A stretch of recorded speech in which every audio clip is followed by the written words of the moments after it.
be strong enough to handle the bad times. There's a lot of people fluffing about, great when it's good times, and then no good when there's bad times. Because I come from nothing, I always have that mentality of I'm not going to have anything, you know.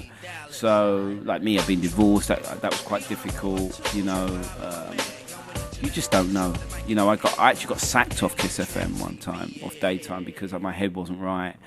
You know, there's ups and downs. There's been a time in my life when I had after having a little career, then absolutely no money and responsibilities when I had no money, you know, that kind of thing. So, yeah, you know, shit's going to happen. But I've got about three things that go around in my head. Always treat people the way you'd like to be treated. It always comes back to haunt you. Because I've been in the game a long time, people will say, I met you 15 years ago. And I say, what was I like? You was all right, man. You know what I mean? If I have time, I'll always give time to people. So treat people the way you want to be treated. And, you know, don't let your colour be a hindrance to your progress. Don't use it as an excuse. Always find a way. I'm just going to wrap up the last few questions, quick fire rounds.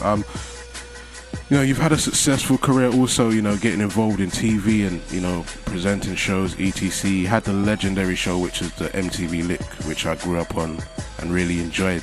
Would you consider, like, in this day and age, bringing that format back? Not necessarily with MTV, but just somewhere down the line, because I think it's something that people would really love to see again. Maybe because, like, the era at the time was a really great era and you had so much great and influential artists. Not saying that there's not none now, but I think that, you know, coming back in the format would be a good thing. But what do you think about that? What's your opinion? Again, I think a lot of people just say that. I get a tweet every single day. I mean, every single day. Someone from around the world tweets me and says, bring back the Lick, or I used to watch the Lick, what happened to the Lick, MTV don't show the Lick no more, blah, blah, blah. There's very few music shows on telly. There's a simple reason for that. The internet. You cannot get a captive audience anymore for any given show. The Lick didn't come off because it had really poor figures. The Lick came off because MTV changed its tact about what it wanted to do. It didn't want to make shows as much. It didn't want to spend so much money on shows. We got to a point with the Lick where we were spending quite a bit of money editing. We were doing a lot of... we were trying to be quite thorough. You know, I wouldn't just, you know, interview artists. It wasn't just, hey, some videos, here's an interview. We'd go and look at fashion designers. We'd go and look at some emerging talent somewhere else. We'd send a team out to interview somebody. On the other hand, we'd send another team out. You know, we wanted to make the ultimate black music magazine show. I think we succeeded. I think our show was better than most of the shows in the States. You know, to be honest, a lot of American MTV execs came. We got shown all over the world apart from the States. And they'd say, we don't do anything like this, you know. And I was going, well, you know, it's different over here. We have, you know, they left us to do what we wanted to do. I think the key reason as well why those shows won't work as well as now as they did. When I sat down and interviewed Jill Scott for the very first time, I interviewed her in a pub in Camden Town. She sat down, there were people drinking in the pub, we were having a little chat. When I interviewed Khalees for the first time, she came in my studio, she sat on the sofa, we went at it. I said, why you got a song called I Hate You So Much Now? What's all this hate about men? Destiny Child got bills. Someone else got this. Everyone was hating men. You know, we had that. And the good thing about those interviews is when you're watching these interviews, you knew very little about the artist at the time. You had to watch the show to learn about the artist. And on that same show, I would say, and exclusive video this week, Usher's new video. And you'd have to wait and watch Usher's new video. And now, where this breaks down is, as soon as you heard Usher's got video, you go YouTube. As soon as you hear this tune by Khalees, you Google her name. You end up finding out more about that artist. Now, I don't do that. I don't genuinely do that. I like the whole, like Trey Songz. I just did him on the show today. Actually, it's the first time I did a proper interview with Trey Songz. He's done live lounges for me, but I didn't Google a thing about him. I have no interest in knowing everything about the artist because I want to ask him about himself. If I keep, you know, too many people now are interviewing people and just throwing stats at them. You done this, you done that, you done. I know, no disrespect to you, but you know what I'm saying. It's you had to do your research, but I can't. I like the idea when I did the Lick. The reason I think the interviews worked because I knew what I knew, and a lot of it I didn't know. I wanted to know, so I would sit the artist down, and we would both discover. Like me and you watching, me interviewing. You feel like you're in the interview, and it was very personable. I don't think I could get away with that now. I think people would be too impatient, And get to the bit about him seeing Nicki Minaj. Get to the bit about, and everyone wants to talk about clothing range. Everyone wants to talk about their brand. It's got more cynical. And thankfully you saw it when it was still at an innocent stage.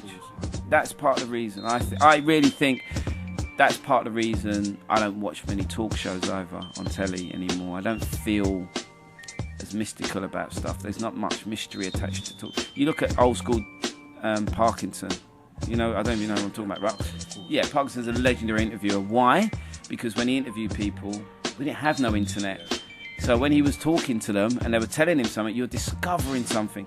I did Will Smith this week, and I swear to God, I didn't Google him or nothing. I said, Will, because you get 10 minutes with these guys. I said, Will, I thought I'm going to throw in a hard question. Which one of your kids is most talented? Because I've done him before, so I was quite cheeky. But you've got to try and be different. And then I said, look, every actor I talk to of your stature who's made that many successful films always buys the rights to a film somewhere along the line, a labour of love, something they've been working on for 10 years.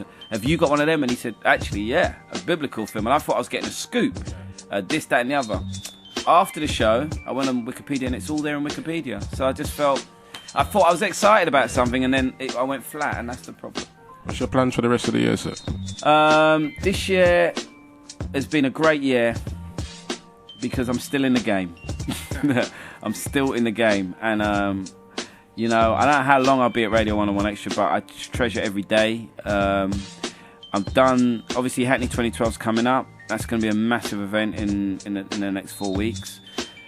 After that, it's about the Olympic Games. I haven't really said much to anyone about it, but I've been asked to do the commentary on the opening ceremony for the BBC One, with Hugh Edwards and Hazel Irvine. So I'm the third commentator, which for me, being a Hackney boy, is huge for me.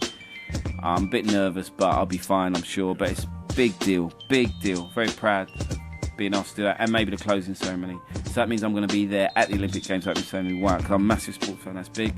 Doing 7 nights in Ibiza this summer, which is the least I'm doing because of the Olympics.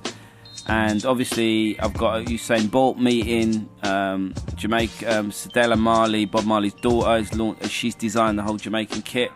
I'm hosting their fashion show and press launch, and I'll get to meet Usain Bolt and stand on the step ladder and interview him probably. And I'll do, you know what I mean? So I'm looking forward to this summer. This summer's going to be great. And I'm just going to ride it out. I'm having a really good time. It's hard to believe at this stage of my career I'm still right in it.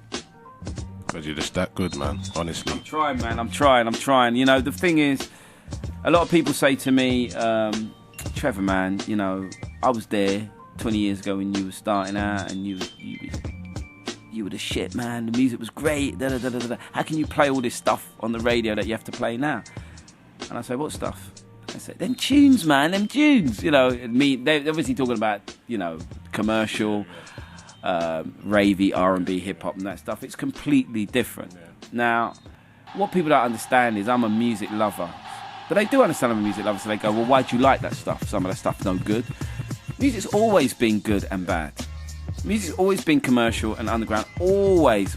Don't think it was always much better before. Fair enough, the bad boy era, the aftermath era, all that was amazing. The music, the samples, the fatness, the tempo. It's changed now. It had to change. You can't keep doing the same thing. But, I've fallen in love with more than ever for the first time properly. Broadcasting. I like being on the radio, right? The music's just a tool.